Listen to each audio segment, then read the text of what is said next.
vậy tới bật mền dương tay tại trong ban cái là co bây giờ bật bây giờ từ bằng hai tele quân tele nó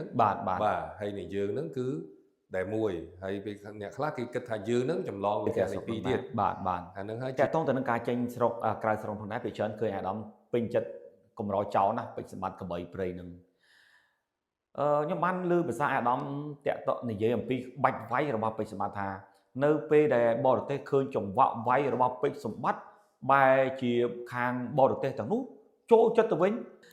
តានឹងកើតឡើងនៅប្រទេសណាដែរអាដាមពេលហ្នឹងបាទ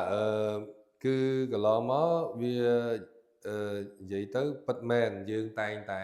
ចង់បានកីឡាករពេជ្រសម្បត្តិដើម្បីយកទៅបង្ហាញទៅដល់បរទេសព្រោះអីដោយសារកន្លងមកយើងឃើញហើយថាគុណខ្មែរយើងត្រូវបានភាគច្រើនបរទេសគេយល់ច្រឡំគេច្រឡំថាផ្ទះលេខ2គុណផ្ទះលេខ2ហ្នឹងបាទហើយនឹងយើងហ្នឹងគឺដែលមួយហើយពេលអ្នកខ្លះគេគិតថាយើងហ្នឹងចម្លងពីផ្ទះលេខ2ទៀតបាទអាហ្នឹងហើយជារឿងមួយដែលយើងចង់ធ្វើអ្វីឲ្យដាច់ពីផ្ទះលេខ2តែម្ដងបានថាយើងចង់ឲ្យការប្រកួតរបស់យើងហ្នឹងមានភាពជក់ចិត្តតែគ្រាន់តែគេឃើញទៅគេឃើញតែ still បែបនៃការប្រកួតនៃការប្រយុទ្ធហ្នឹងគេដឹងថាហ្នឹងគុណខ្មែរហ្មងចេញមកគឺគុណខ្មែរហ្មងបាទព្រោះអីកន្លងមកយើងដឹងហើយផ្ទះលេខ2ពេលខ្លះការប្រកួតគឺបរទេសតែងតែងាកមកគ្រប់គ្រងយើងព្រោះគេថាខាងនោះគឺគួរឲ្យធុញទ្រាន់ការប្រកួតវាមានចង្វាក់រង្វើលពេកហើយមានលក្ខណៈថាថយច្រើនហើយប្រើក្បាច់ច្រើនពេកទៅធ្វើឲ្យការប្រកួតហ្នឹងគេអ្នកមើលហ្នឹងគេងុយដេកពេលខ្លះរង្វើលពេកបាទហើយអត់ជក់ចិត្តទេបានថាជួនកាលវាយ5ទឹកគាត់វាយតែទឹក1ទឹក2ទឹក3គាត់ឈប់វាយហើយ4ទឹក5គាត់ដឹងតែឈ្នះហើយគាត់លែងវាយ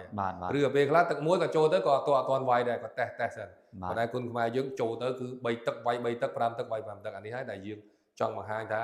យើងជាកីឡាមួយដែលមានភាពជក់ចិត្តដល់អារម្មណ៍ដែលគេទស្សនាទៅទស្សនិកជនគឺហើបគូតរហូតបាទហើបគូតរហូតព្រោះយើងដឹងថាជាទូទៅការដែលយើងហៅថាកីឡាប្រយុទ្ធគឺចង់បានបែបប្រយុទ្ធហ្នឹងដូចបាល់ទាត់គេអញ្ចឹងគេចង់មើលតែក្រុមណាដែលបុកខ្លាំងបាទព្រោះអាហ្នឹងគឺទស្សនិកជនគេចូលចិត្តហើយព្រោះយើងនិយាយពីកីឡាបែបពាណិជ្ជកម្មមកដល់បច្ចុប្បន្នកីឡាគឺជាពាណិជ្ជកម្មព្រោះយើងត្រូវការអ្នកគ្រប់គ្រងយើងត្រូវការអ្នកមើលយើងត្រូវការអ្នកទិញសំបុត្រយើងត្រូវការអ្នកឧបត្ថម្ភបាទអញ្ចឹងកីឡាបែបពាណិជ្ជកម្មគឺធ្វើម៉េចយើងតម្រូវចិត្តអ្នកមើលដែរបាទចង់ឲ្យគេមើលទៅជក់ចិត្តអូយសប្បាយមកមើលអញ្ចឹងគេថ្ងៃក្រោយឮតែគុណខ្មែរប្រកួតគេមកមើលទៀតហើយអញ្ចឹងទៅហើយដែលយើងចង់បានពេជ្រសម្បត្តិយកមកឡង់សេហ្នឹងនិយាយថាពាក្យឡង់សេហ្នឹងគឺយកមកបង្ហាញគេអួតគេហ្នឹងគឺដោយសារតែចង្វាក់ប្រកួតរបស់គាត់លើកណាទៅដល់ប្រទេសណាដែលយើងយកទៅអាមេរិក2ជើងបាទគឺយកទៅចិនបាទថ្ងៃមុនគឺអូរង្គើ start គាត់នៅការហូរកជ្រៀវគ្រប់ត្រូលដោយសារតែការប្រកួតដកដង្ហើមមកគាត់បាទថាចង្វាក់គាត់ចូលរហូតអត់មានឲ្យគូប្រកួតដកដង្ហើមទាន់ទេអាហ្នឹងហើយដែលយើងចង់ឃើញការប្រកួតរបស់កីឡាប្រយុទ្ធបាទ